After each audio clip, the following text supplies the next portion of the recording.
నమస్కారం NSTV news కి స్వాగతం. నా పేరు సంధ్య. ఇక వార్తల్లోని ముఖ్యాంశాలను చూద్దాం. కరీంనగర్ జిల్లా గంగాధర మండలంలోని ఘర్షకుర్తి గ్రామంలో శ్రీ వెంకటేశ్వర దేవస్థానం ఆవరణలో ఈరోజు శ్రీ సీతారామచంద్రుల కళ్యాణ మహోత్సవం ఘనంగా నిర్వహించారు. ఈ వేడుకకు గ్రామంలోని భక్తులందరూ భారీ సంఖ్యలో హాజరై భక్తి శ్రద్ధలతో పాల్గొన్నారు. వేద మంత్రాల నడుమ స్వామివారి కళ్యాణం కనుల పండుగగా సాగింది. అనంతరం భక్తులకు తీర్థ ప్రసాదాలు పంపిణీ చేశారు. ఈ సందర్భంగా దేవాలయ చైర్మన్ శ్రీనివాసరావు మాట్లాడుతూ ప్రతి గ్రామంలో రామాలయం ఉండాలని, ఘర్షకుర్తి గ్రామం భక్తి పరవశానికి ప్రతీకగా నిలుస్తుందని తెలిపారు. ఇలాంటి ఆధ్యాత్మిక కార్యక్రమాలు సమాజంలో ఐక్యతను పెంపొందిస్తాయని ఆయన పేర్కొన్నారు. శ్రీరామ్ అందరికీ రెండు తెలుగు రాష్ట్రాల ప్రజలకు శ్రీరామనవమి శుభాకాంక్షలు. మాది గ్రామం ఘర్షకుర్తి, మండలం గంగాధర, జిల్లా కరీంనగర్ వాసులము.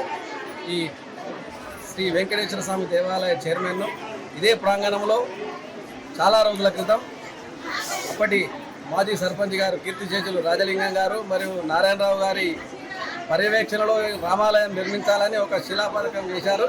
దానిని మిట్టపల్లి అడ్డలింగం గారు ఒక దేవాలయం నిర్మించి అందరి దాతలు ఆయన ఎక్కువ సహకారంతో రామాలయం నిర్మించారు. అప్పటి నుండి బయట ఆంజనేయ స్వామి దేవాలయంలో రామ కళ్యాణం జరిపేది. ఆ తరఫున అప్పటి నుంచి ఈ దేవాలయ ప్రాంగణంలోనే ఈరోజు ఈ రామ కళ్యాణాన్ని నిర్వర్తించుకుంటున్నాము. ఆ దేవాలయము కొంచెం శిథిలావస్థకు అయింది. దానిని పునర్నిర్మించుకోవాలని అందరి సహాయ సహకారాలతోటి వెంకటేశ్వర స్వామి దేవాలయం ఏదైతే పునర్నిర్మాణం చేసుకున్నామో రామాలయం కూడా ఆ రకంగా పునర్నిర్మాణం చేసుకోవాలి. దాంట్లో అందరూ భాగస్వాములు కావాలి. ఎందుకంటే ప్రతి గ్రామంలో రామ దేవాలయం నిర్మాణమై మన హిందూ సమాజానికి ఒక నాంది పలకాలని నేను ముందుగా చెప్తున్నాను. మా ఘర్షకుర్తి చాలా ఆధ్యాత్మికమైన గ్రామం. ప్రతి భక్తుడు ఈ కార్యక్రమంలో పాల్పంచుకుంటున్నారు. వెంకటేశ్వర స్వామి బ్రహ్మోత్సవాలు అయితేంది, శ్రీరామనవమి ఉత్సవాలు అయితేంది, ఈ తొలి ఏకాదశికి ఏకాహం చేస్తాము 24 గంటల భజన.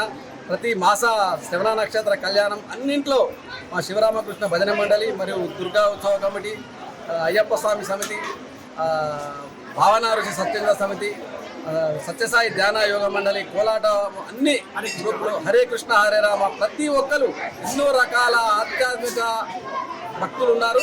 వాళ్ళందరూ దీంట్లో పాల్గొని ఇట్లాంటి కార్యక్రమాన్ని దిగ్విజయం చేసుకున్నారు. ఇది కూడా దాతల సహాయకారంతో ఈ దేవాలయ ప్రాంగణంలో చిన్న కళ్యాణ మండపం నిర్మించుకున్నాము. ఈ సంవత్సరం శ్రీ రామ కళ్యాణం దీంట్లోనే జరిగింది. అట్లనే ఈ దేవాలయానికి ప్రాకారం నిర్మించడానికి చూసుకున్నాము. కొంచెం నిర్మాణం ప్రారంభమైనది.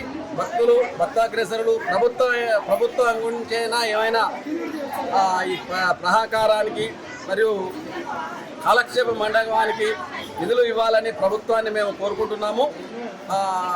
మొత్తానికి మా గ్రామం చాలా ఆధ్యాత్మికమైన గ్రామం.